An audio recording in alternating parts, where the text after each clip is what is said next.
Welcome to the Vault Studios NFL podcast, an Australian twist on all things NFL. The boys are cracking into a nice cold beer from Burnley Brewing. Let's join them.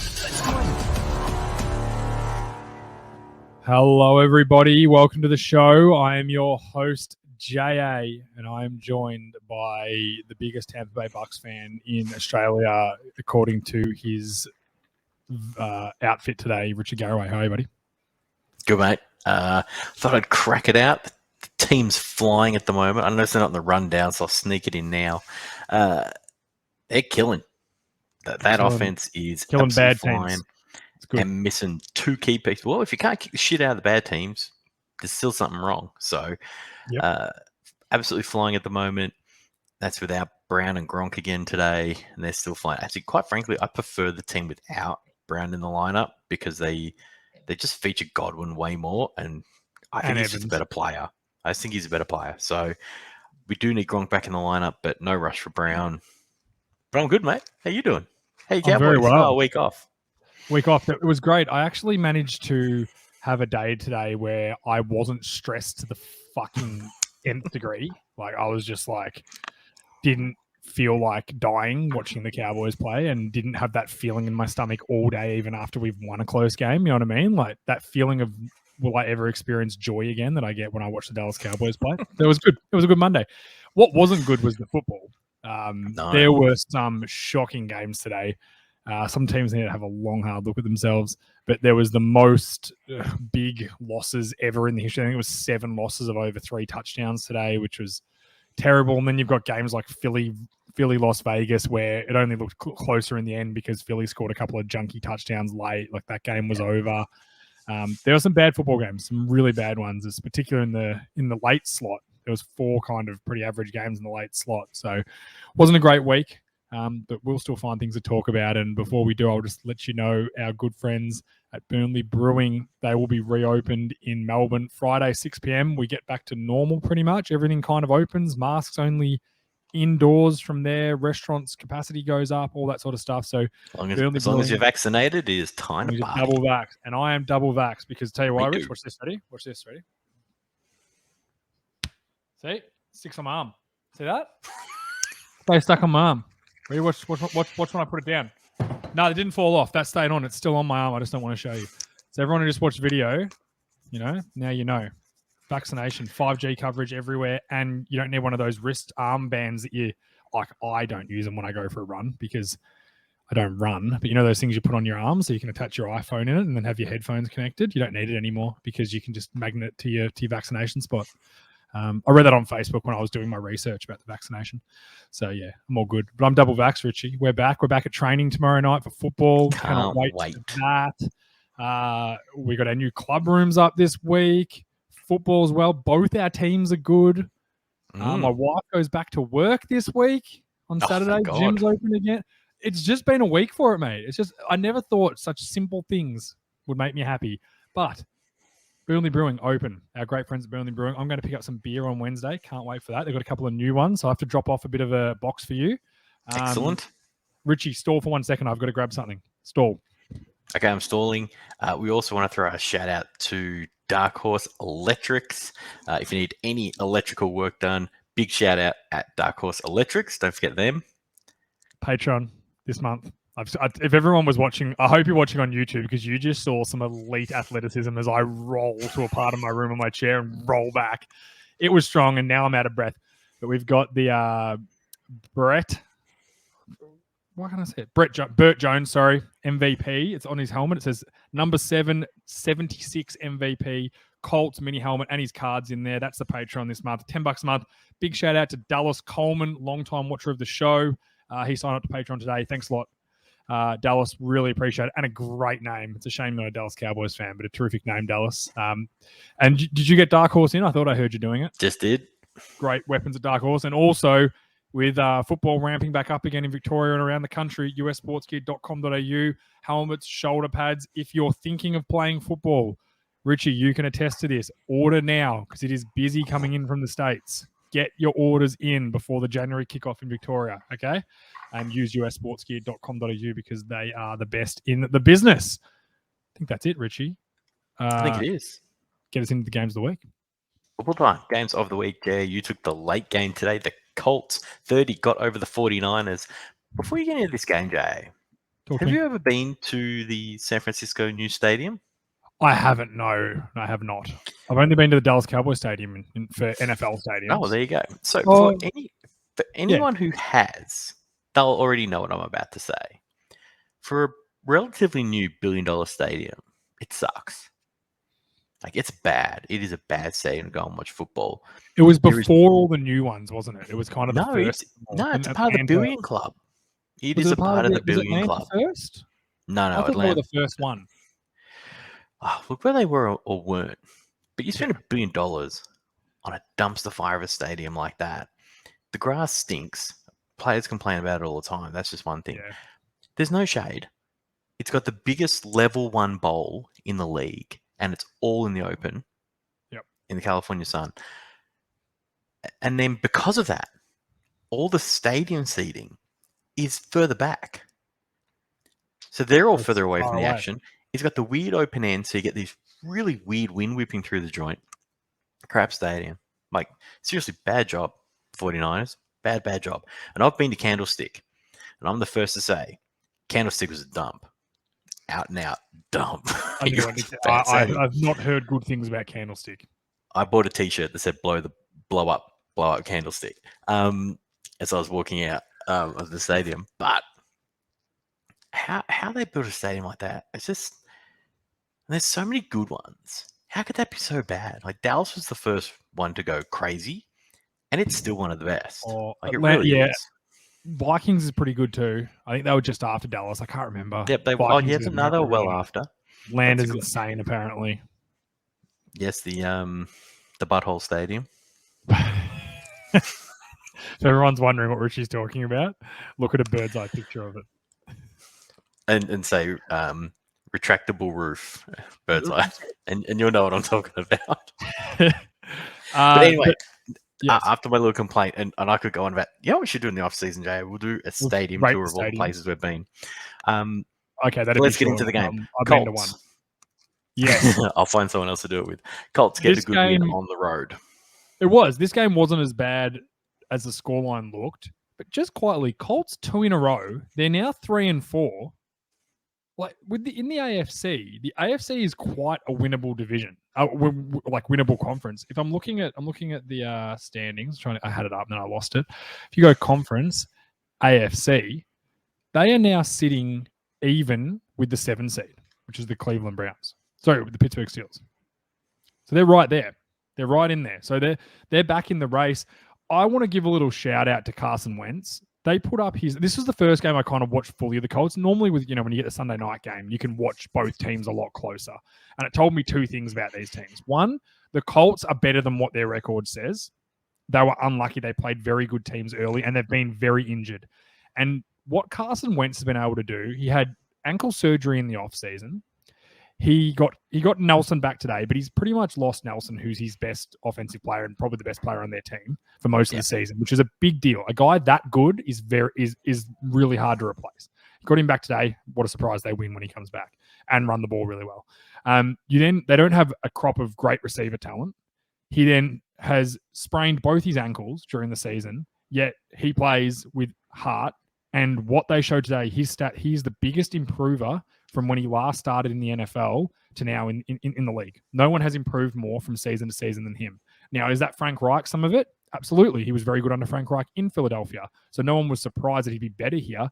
But I just think what I've learned about him as, a player is that he gives it everything he's got. And that impresses me. He passes the eye test. Now, does he turn it over sometimes? Yeah. Does he make dumb mistakes? Yes.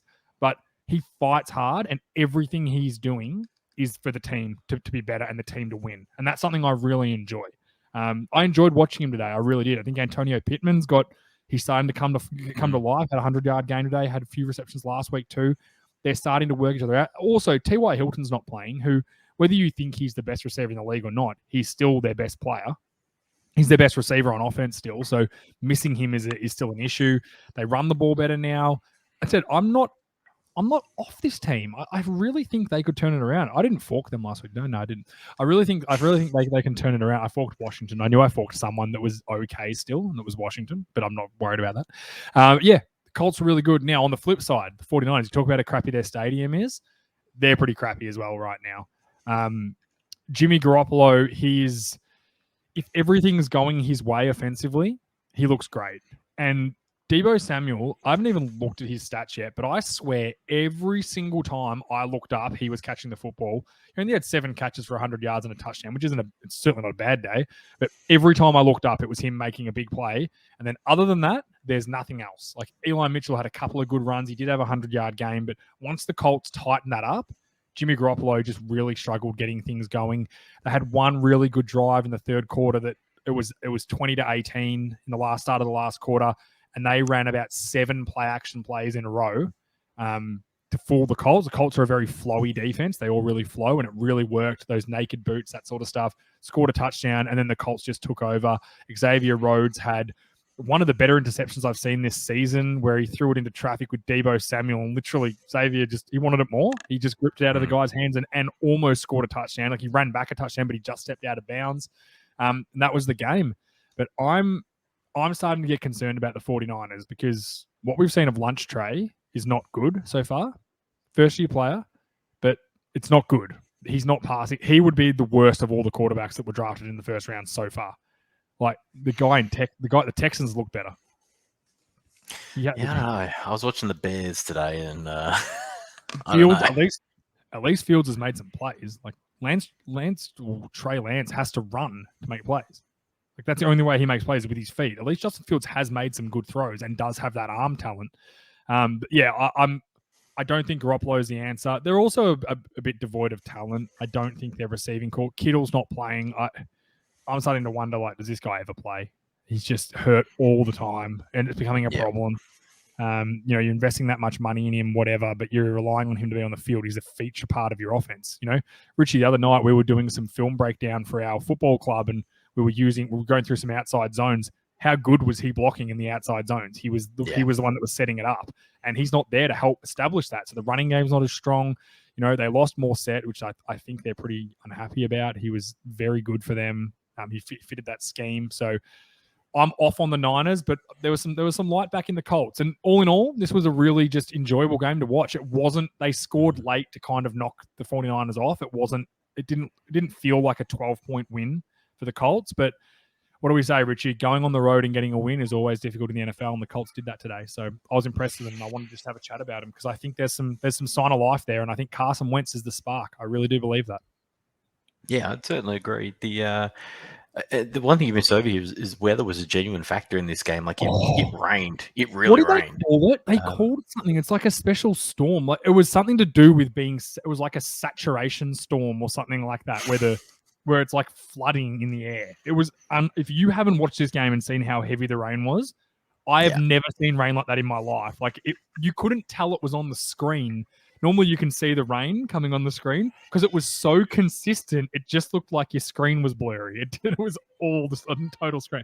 Unbelievable rain, but Carson Wentz handled it better. That's the bottom line. It's interesting for 49ers. They've got a few things coming up. They have to go on the road to the Bears next week, which as crappy as the Bears are right now, 49ers aren't a lot better, and it's a road trip.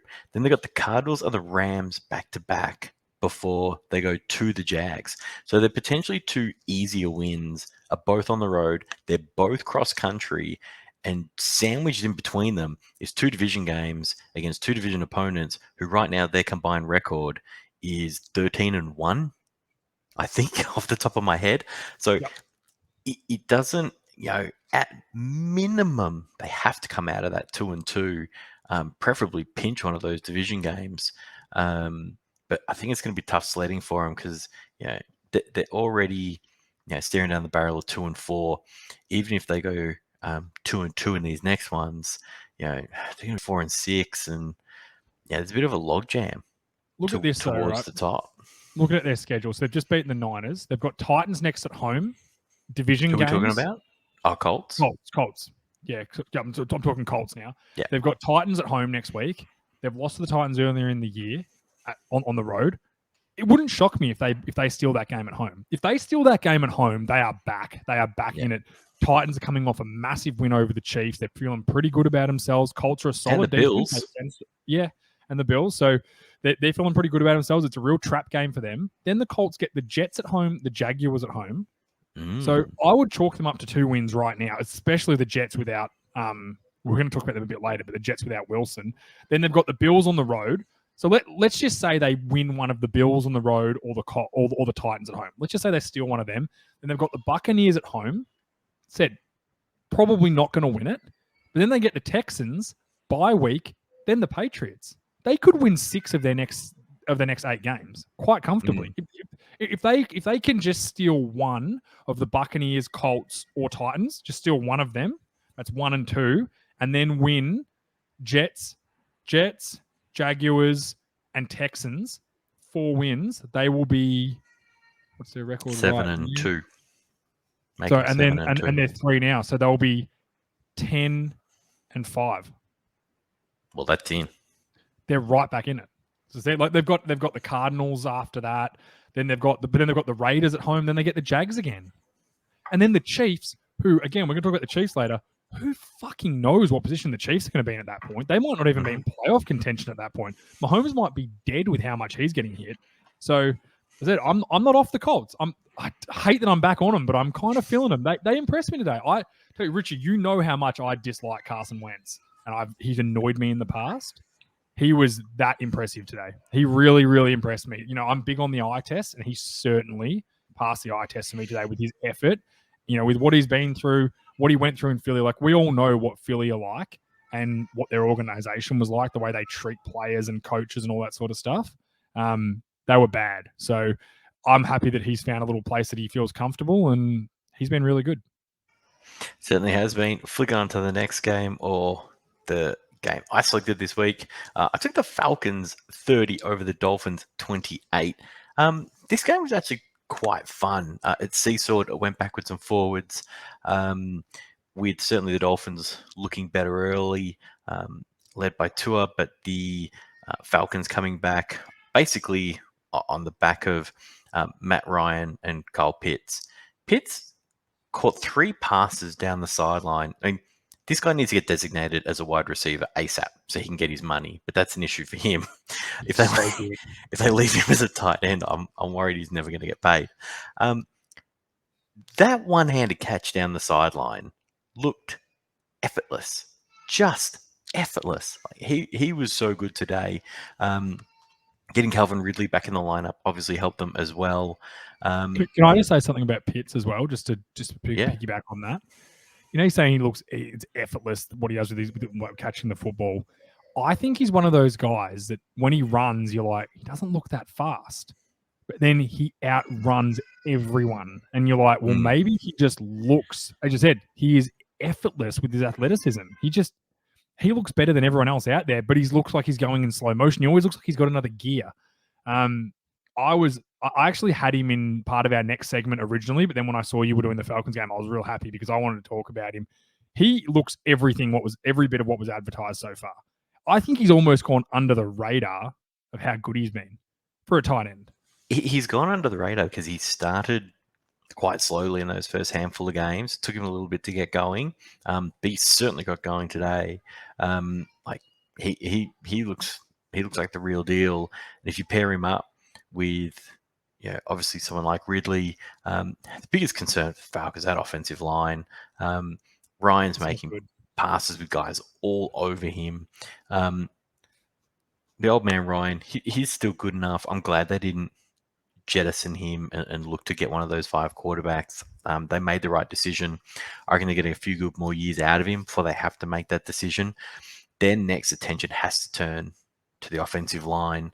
They've drafted so many dudes, though. This is the problem. Well, you got to keep going, mate, because you don't have the answer right now, and their D-line needs similar attention. And I know they've put some draft picks into that too, but sorry, you got to keep swinging because you've missed. But that being said, I think they're really starting to get the skill positions together. I thought that Pitts pick might have been a bit of a reach because, I know he was great at Florida, but he's often that college thing where you're just bigger and stronger and faster. When you get to the NFL, you lose that, but he's got it all. Like he was great today. Kudos to Atlanta today. They also wore their one uniform combination that doesn't look like shit. I still hate that ATL on the front, but the uniform they wore today. I was shocked when you picked Atlanta because you hate the Falcons. I do, but that's just a Bucks thing. Weird hatred. It's because of the Bucks. I just can't stand them. Yeah, fair enough.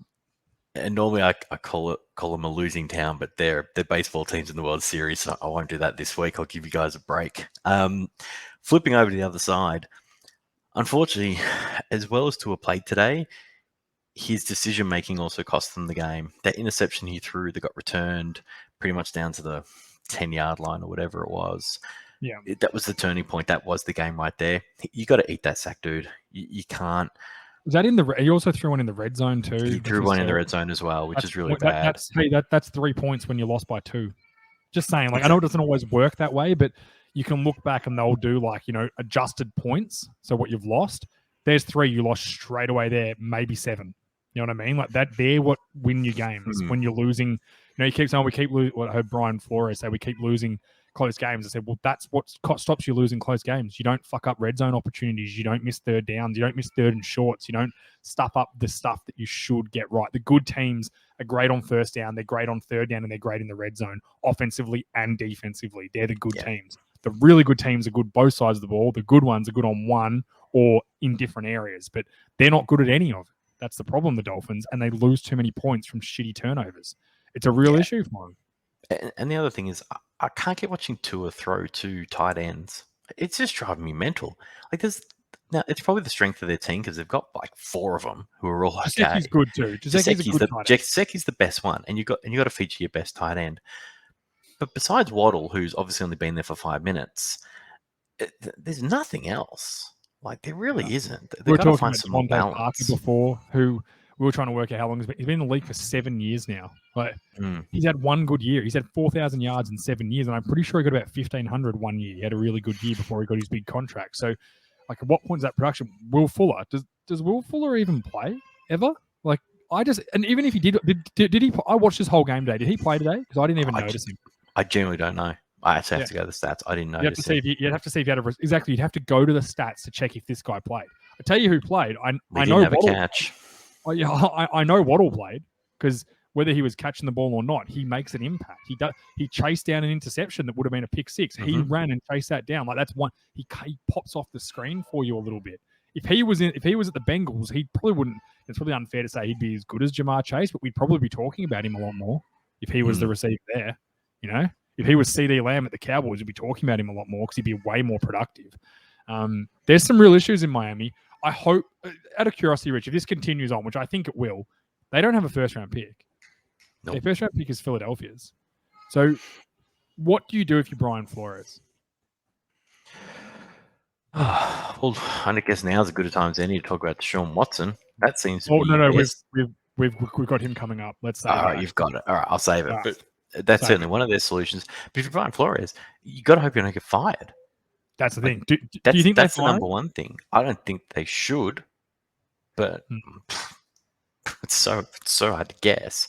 You know, I think Nagy's going to cop it in Chicago first, but I don't know if I'm putting this at Gase's front door. I mean, they don't have enough talent. They're a little bit like the Falcons, the Dolphins. Like these teams are actually quite similar. There's not that much that separates them. That was a good game. Yeah, you look at their core. Like their core is, Xavier Howard's really good. Byron Jones is good. He's overpaid, but that's what happens when you pay guys in free agency. We all know that. We've been a big seller of it. They've got some key guys. Baker at linebacker's okay. And then on offense, Gesicki, he's good. Waddle's good. Parker, when he plays, he's good. They've got some good core. Do they have any standout guys? The difference today was the Falcons had Pitts. That was a different day. Now, Ridley's good, but he wasn't the difference today. It was all Pitts today. He was a difference in this game. And Matt Ryan being clutch, Matty Ice. That's what he does. But then you look at draft picks. Both these teams have just missed on too many draft picks. Like the Dolphins drafted a tackle, Jackson, in the first round last year. They've already moved him to guard from tackle. That's not a good sign. That's not good. Tua, he might end up okay, but he's not the guy. He's not that dynamic quarterback that everyone thought. It could be. Maybe it's a Tannehill situation. He has to go elsewhere. But they miss on picks, and this is what kills them. Wilkins, there's a prime example. It's a top 10 pick, defensive lineman. Sorry, 13th pick in the draft, Christian Wilkins. He's an interior run stopper. Do you know where you can find them, Rich? Go to anyone's practice squad and find the biggest Islander bloke there, and he'll stop the run for you. Honestly, it's true. Go find Pico. There's like 7 Picos in the league. Just go and grab one of them, and they'll stop the run. Get Al Woods. He just does the rounds every year, stopping the run. It's like drafting a running back in the top 10. It doesn't need to happen. D tackles that aren't dynamic aren't worth top 10 picks. It's as simple as that, unless they're pass rushers, unless they can only pass rush. They've missed. Both teams have missed, and they're now paying for it badly because their core's not terrible. Just one thing you said for next year, they do have a first round pick because they've got San Francisco's as a part of their trade up, and they've also got San Francisco's third round pick as well, because their own one is with the Giants, but they'll still have a pick in the first, second, third, fourth round next year. They've got basically from different ways of getting it. They do have all their picks, but you just got to hit. I don't know. Okay, you've just they got some work to do. Absolutely. Let's move on. Looking forward. A couple of things we need to talk about. The Chiefs. Chiefs, man. What the hell? This is one of the biggest disappointments of the season. They are not only are they like disappointing for what we thought they would be, they are just not very good at all. They're not even fun to watch anymore. Mahomes, I don't think he's injured, but they cannot protect him. It's all of a sudden Tyreek Hill can't get open. Kelsey can't get open like he used to. Have teams, I guess a question for you, Rich, has teams worked them out? Do you think they've worked out what they're trying to do? It's always the go-to thing when a team comes along, they're just putting up huge numbers and just looking like they're open all over the place. And then when they're not, we go, they've worked, the league's worked them out. Look, maybe they have, but I just think they're all playing a bit crap. And it's hard to go back in the last God knows how many years. Teams going to the Super Bowl 3 years in a row. Can you name the 2 that have done it? Patriots have done it once. They didn't win them all, but they went to 3 in a row. The one How before long that. We're talking Buffalo? Yes. Buffalo and Dallas? Yeah. It's Buffalo. Dallas didn't go to 3. They went 2. They went 3 and 4, didn't they? And the Niners went the other one. Yeah. It is hard to do. And this is a team who looks like they've had years and years of success and just are losing some of that hunger. Yeah. And it's hard. It's hard to be consistent. Plus, you don't know what's going on in the background. Like, as we always say on this show, that winning tends to disguise a lot of issues. Losing brings things to the surface a lot. It really can. And maybe the relationships on this team aren't that good. Maybe they're not as close as they thought they were. You know what? Maybe the offensive line, maybe their guard just, he's been to 3 Super Bowls. He's kind of had enough. Maybe he doesn't want to put his body on the line as much anymore. Maybe he's had a couple of kids and he's thinking about his future more. Maybe he's not in there every morning a couple of hours early to learn what the other team are going to do. Like, you just don't know. Like, maybe Tyreek Hill's not working as hard because he got his big contract. Maybe Kelsey's aged a little bit. We've lost Richie. MBN, God bless it. Anyway, but like I said, the Chiefs, I think they can get it right. Like, looking at their next few games, they've got the Giants next week at home. Packers at home is very winnable. They've got the Raiders, they've got the Cowboys at home. It's probably a bit tougher. Then they've got Broncos, Raiders, they've got Steelers, Bengals are good now. I think they can make the playoffs, but they'd want to work it out quickly, and they're probably getting a bit of a scare, I'd say. Maybe this is the scare they need, but Mahomes got dinged up today, and that's the concern. If you lose him, you're in real trouble. Real trouble. Yeah. Anytime you lose a quarterback, a top 10 quarterback, your team's going to slip away. It's what happens. Next one, we need to talk about the Bengals. We do. We've slept on these guys. So they kicked the living crap out of the Ravens today. Like, it was a good game to the third quarter. They ran away with them late. They did what the Ravens do to everyone else. But I want to talk about, obviously, Burrow. We all knew Burrow was good. I think we're seeing what we would have seen on the back end of his rookie year had he not got hurt. We're seeing that next progression. And we're also seeing a partnership with Jamar Chase that doesn't come around very often. They were college teammates. he has. Do you know he has 500 more yards than the next best receiver on his team, which Yeah. is Boyd, Tyler Boyd. He's the rookie of the unbelievable. year by miles. I think he is this year because I don't think there's a quarterback that's taking it from him this year. If he beats Jefferson's record, which he's easily on pace for, he wins it hands down. There should not be an argument because none of the they'll probably give it to Mac Jones just because he's a Patriot, but they shouldn't. It shouldn't go to a quarterback. But this team. Not only are they performing well, like what are they 5-2 right now? 5-2, I believe. 5-2, 5-2, leading the AFC. Them and the Raiders, if you believe it. The Raiders who fired their coach 2 weeks ago and they've won 2 games in a row. But yeah, they're leading the AFC right now, and they're incredibly fun to watch. That can't be right. Surely they're tied. They're tied. They're both 5-2. Bengals are. So the Titans and the Ravens. I was going to say Raiders. Breaks. Raiders, I said. Cincinnati, Las Vegas, Tennessee, and Baltimore. They're all 5-2. Oh, yeah, that's fine. They're all up there. But so putting Cincy first is only on alphabetical order. Yeah, and the Raiders. I like the Raiders. Get around them. They fired their coach. They did the right thing. The first NFL team ever to do the right thing, and it's worked for them. I said, Cincinnati fans, you should be exciting. This is a sign. This is a very good sign for your future that Burrow is this good and that Chase is this good. Because I tell you, Tyler Boyd's pretty good. He's a pretty good. T. Higgins is hurt at the moment, I think, but he showed he's pretty good too. You've got a good young core. You can fix up that O-line a little bit more, but Joe Mixon's a really good running back, who that contract they gave to a couple of years ago looks actually pretty good now. It's not too big a contract. Certainly not like a Zeke contract. It's a good contract now, and they're loaded up. And then defensively, they're the surprise package of the year on defense. They're one of the best defenses in the league. They stop the run well. They're great. Like the guy they brought over from New Orleans, whose name's in my mind, the pass rusher played really well today. He's been really solid in Cincinnati. They've improved in a lot of areas, and they got rid of some guys that people thought were really good, but obviously weren't making too much of a difference, and they've improved a ton. So I just wanted to talk about the Bengals and say, well done. They look really good, and I'm really happy for them. And the good thing about them as well is it's not just on like a fluky turnover differential or anything like that. Like they're actually -3. I saw they could be 6-1. Turnover differential. Remember the game against the Packers? If their kicker doesn't miss an overtime kick, they win that game. They're 6-1 right now. And we probably talked about them last week, but this was the first good team they've beaten. Really, looking at the teams they've beaten, they beat the Vikings, beat the Bears, beat the Steelers, beat the Jaguars, lost to the Packers, beat the Lions, and now beaten the Ravens. So they've beaten literally Lions, Steelers, Bears, and Vikings. So no one above 3-3. And they just lost to the Packers, and then they proved that they can put it all together this week against the Ravens. Then look at their next 2 games. They've got the Jets, who they're going to win that game. Then they've got the Browns, which will be tougher. But then they get the Raiders, and then the Steelers again. Like they're going to be probably 9-3, 9 or 8-4, halfway point. Like, and they're certainly catching the Browns at the right time. They're great time to catch the Browns. They're very injured.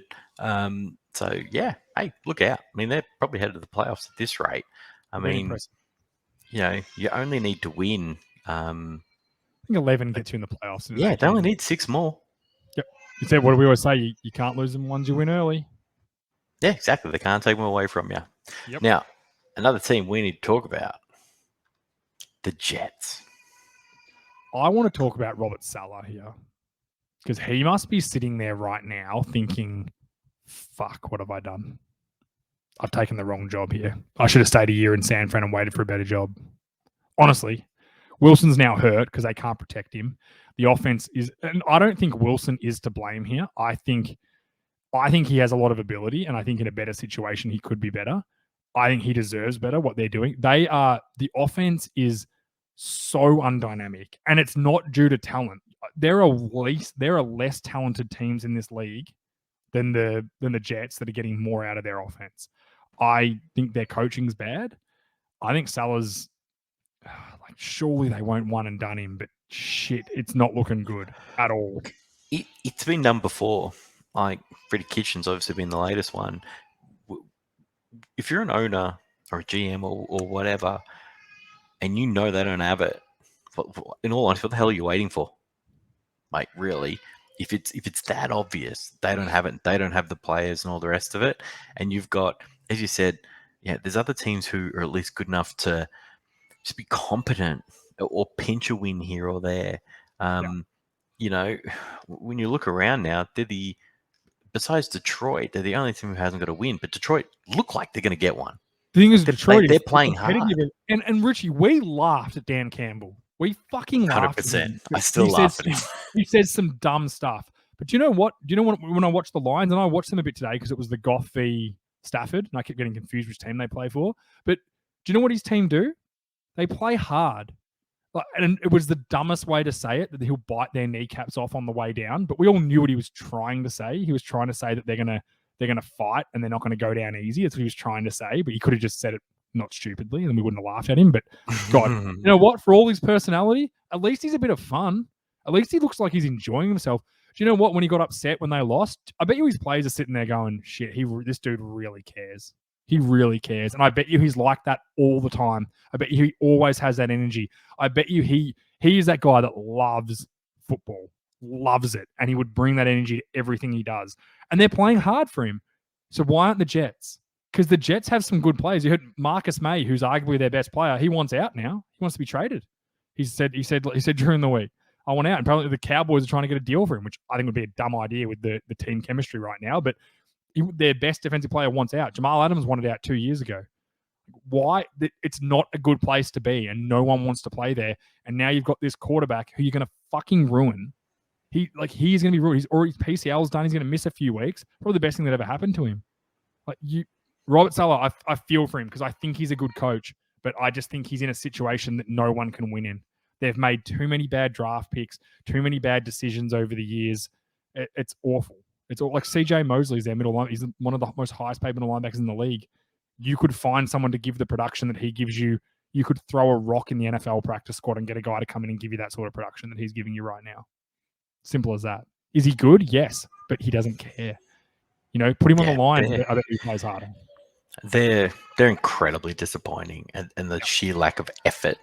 They're further away than the Texans are. 100%. We discussed it before. The Texans' defense, they play fucking hard. Their offense just can't score. They're just a terribly, terrible offense with a bad quarterback, a bad O-line. Everything's terrible. And no running game. I could go all day about them. But I just think Robert Saleh must be sitting there right now thinking, what have I done? Why did I take this job? Because if he loses that, if he gets sacked after 1 year, he's not coming back. You just don't get, you don't get many opportunities, unfortunately. You got to go back and rehabilitate. The only good thing is you get paid out for the rest of the contract at head coach rates, which is nice. Last one, things we need to talk about. Deshaun Watson, the trade deadline is bearing down on us, and there is a lot of talk that there are teams that are interested. I'll give my quick take first. I just hope nobody does this. It's a bad look. I don't know how the hell you sell this to your fans that somebody with this many accusers is in any way how you stand up at a podium and sell that this move is okay. Because from the sound of it, you're going to have to give up two first-round draft picks now for someone of that talent. So you should, but obviously he's a piece of shit, and it's just the worst look. And then he's out there with his no trade clause saying, I'll only go here, I'll only go there. I'll only go to the Dolphins. I've got a real, and we touched on this last week with Gruden, that Gruden got fired. Why the fuck have the NFL not done anything about this guy yet? Because the Texans clearly have said to them, he's inactive for the entire year. So they what? haven't had to do anything. Well, you know what? Then I hope that they put him inactive for the year, and then they come in and go, oh, and now he's suspended for a season 2. They are sitting. This is what shits me about the NFL. Like Gruden gets run out the door rightfully, immediately ran out the door. Why the fuck haven't they should force the Texans to cut him? Why should they get value back for him? The first thing is, one, because he can be found not guilty of all this. That's the first thing. 2, it's only a civil suit. And trust me, there's plenty of NFL players with civil suits sitting over their head. Just take a look at Brown at my team. Yeah, 3rd, there is no criminal charges yet. There is a criminal investigation. But there are no charges yet. So there is a point where, as the organization, you've got to say, well, fuck, if we suspend this guy, or say he's whatever as the peak body, Yeah. you're leaving yourself open for litigation later. Now, I know I'm playing devil's advocate here after what I just said, but that's why the NFL haven't done anything. It's also why he's not on the commissioner's exempt list or anything like that yet. He's taking a roster spot too. Yeah. Yeah. So they're just making him inactive every single week. He doesn't practice. He's not there. No, he plays practice squad. He plays safety in the practice squad, apparently. Yeah. So that was a camp. It's like, I don't know what he's doing at the moment. I haven't heard a report in ages. So if anyone trades for him, though, you can consider my respect lost. And the fact that he's sitting back there trying to dictate what he gets, how about you worry about your personal life before? And you know what? If it comes out this is all fake, which I highly, highly, highly doubt, if it comes out it's all fake, then I'll take this back. But this many smoke rings always lead to a fire, and he's in trouble. And if a team trades for him, I think that's disgraceful. I think if the Dolphins trade for him, that's a disgraceful move. They should not, and I hope it backfires and he gets suspended and they then lose him for a year and they got no one else. I hope that backfires on him. Yeah, I couldn't agree more. And look, I get why the Texans are trying to trade him, but it's kind of pretty gross from their point of view too. Like the whole thing's terrible. They're just trying to get some value for a guy, which I get. I always get it from the business side of it, but it's just so gross, the whole thing. And quite frankly, I hope he's found guilty of something sooner rather than later, so he can be punished properly. Yeah, I couldn't agree more, mate. It's a really, really ugly situation. Two teams trying to gain some profit from it. It shits me. I said after all the Gruden stuff, it's just a terrible, terrible look. And that was my exact point. My exact point when we talked about it was they allow guys like this, guys like Antonio Brown, all those sorts of dudes to keep running around the league, doing what they want, yet a guy who smokes weed can't play, and a guy who sends some shitty emails is then run out of the city. It's very hypocritical. But similar to what I said last week, one thing if it's a private in your army who does it, to another thing if it's the 4-star general. Yeah, very true. Moving on, upset of the week, Giants 25, Panthers 3. The Panthers, my favorite team, the quirk of the schedule team. Now they're not even the quirk anymore. They're just bad. They're the joke of the league. Sam Darnold got benched today for PJ Walker. Let that sink in. And we were having a laugh before, Richie. They gave him a 5th-year option. Yeah, they picked up his option, obviously, in the off-season, so that's when you have to pick it up. They didn't have to do that. They owe him a guaranteed $18.845 million next year. Guaranteed, keyword, guaranteed. And this game was a dreadful game to watch. It was awful. The Giants are such a bad team. Like, it was 5-3 at halftime, and then the Giants scored a touchdown in the third and then a touchdown and 2 field goals in the fourth, just because the Panthers' offense, this kind of reminded me of the Texans. The Panthers' offense was so bad that their defense just couldn't hold on for long enough, because the Giants have a couple of talented guys on offense. But this was a dreadful game. The Panthers, I can't imagine what it's like to be a Panthers fan. Our good friend Hayden, good friend of the show, Hayden, I can't imagine what you're feeling to get built up for those first 3 games. They're that dominant run defense, all that sort of stuff. Then it can't just be we lost McCaffrey, so we suck now. That can't be, because what do we say about running backs, Rich? They don't really lead to that many more wins. They don't. Except for guys like McCaffrey. Well, why? Because they're that good. Guys like him and Kamara are genuine difference makers, because they can do it in the air. They can do it on the ground. You can line them up anywhere. They are a different beast. Now, I'm not saying the drop-off should have been this big. That's what I'm saying. The drop-off can't be this big. But guys like him and people like Kamara, they're special. There's not many of those guys in the league. Yeah. Either way, this was a team that they're defensively, they're very good. They have huge issues on offense, and they're not bad. These are their 2 big issues on offense. Their offensive line is one of the worst in the league.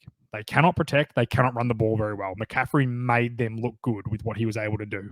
Yeah. And then on the other side, their quarterback turns the ball over too much and can't handle pressure, freezes under pressure. I genuinely, and everyone knows how much I like Sam Darnold and how much I want him to be good.